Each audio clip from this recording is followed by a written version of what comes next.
Hello, j'espère que vous allez bien. Ça fait longtemps, je sais, mais je suis de retour. Je vais commencer aujourd'hui par vous faire un rappel sur le solde de tout compte. J'ai dit un rappel parce que j'ai déjà fait plusieurs vidéos sur le solde de tout compte, mais j'ai l'impression que ça reste une notion pas très claire pour beaucoup de salariés et souvent dans les lives ou dans les commentaires, j'ai toujours des questions sur le solde de tout compte et j'ai l'impression surtout que beaucoup de gens pense que le solde de tout compte, c'est synonyme du versement d'une grosse somme d'argent sur votre compte bancaire à la fin de votre contrat de travail.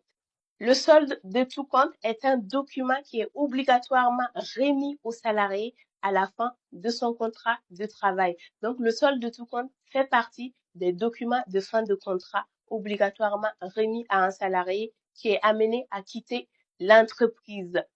Et ce, peu importe le motif de la rupture du contrat de travail. Ça veut dire tout simplement que vous démissionnez, vous avez le droit à un solde de tout compte. Ou encore, que vous soyez un salarié qui a fait l'objet d'une procédure de licenciement, peu importe le type de licenciement, que ce soit un licenciement pour motif économique, un licenciement pour faute grave ou encore un licenciement pour faute lourde, vous avez le droit à un solde de tout compte.